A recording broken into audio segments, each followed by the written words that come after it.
Alors, si on regarde Lidl déjà, une chose est sûre, c'est qu'ils sont extrêmement lisibles. Leur vision, c'est clair. Ce sont des produits de qualité à des prix abordables et l'idée, c'est de rendre, l'acte d'achat des consommateurs le plus simple possible.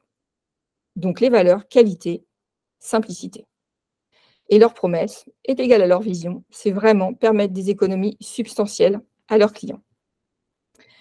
Ils ont une approche extrêmement pragmatique, ils mettent pas de fioritures dans leur déco et cetera. C'est qualité et c'est prix. Mais c'est aussi, heu, beaucoup d'audace. Moi, ce qui m'a, frappée et c'est pour ça que j'ai choisi ces 2 cas parce que, je les trouve atypiques et franchement, on m'aurait, demandé mon avis, j'aurais pas parié là-dessus avant qu'ils ne le fassent.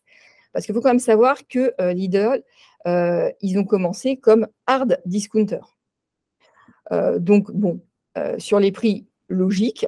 Sur la qualité, parce qu'ils ont des super négos sur du volume, OK, très bien.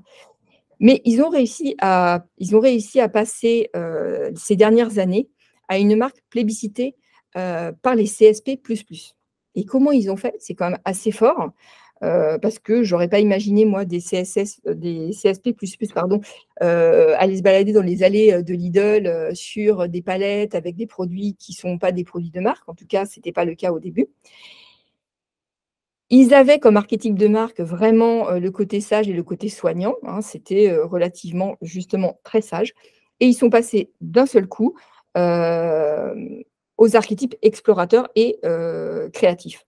Vous l'avez tous vu, ils ont des arrivages d'électroménager de type, Dyson, à prix cassé. C'est pas Dyson qui va casser ses prix, hein, mais ils achètent des gros volumes, ils se font des marges minimum, et ils attirent, énormément de monde parce qu'en plus, ils créent la rareté. Heu, Encore plus énorme, je trouve, c'est lorsqu'ils font des produits de marketing.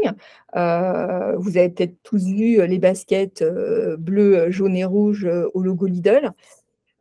Et bien, les gens vont acheter ces produits, les revendre parfois, plus cher parce que, ils sont collectors. C'est quand même incroyable, qu'une marque low cost finalement, ait ses propres produits logotés et que les gens se les arrachent. Donc moi, je trouve ça assez, incroyable et tout est véritablement, aligné, jusqu'à leur communication et leur publicité où il y a une vraie connexion émotionnelle. On sent qu'ils sont là au service des gens, pour, leur permettre d'accéder à des produits, je veux dire du quotidien, mais des produits aussi relativement luxueux à des prix extrêmement abordables et avec un côté de proximité, assez intéressant. Tout le monde connaît la pub, «Patron, on est mal».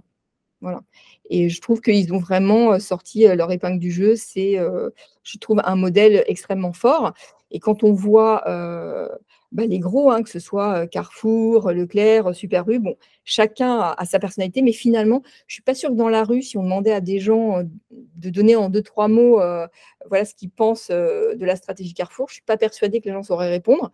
On pose la même question sur Lidl, je pense que tout le monde, a une réponse à formuler et alors que, voilà, ils ne sont pas des pros ni de la com ni du marketing, mais il y a quand même quelque chose, qui émane de cette marque qui est, je trouve extrêmement puissant.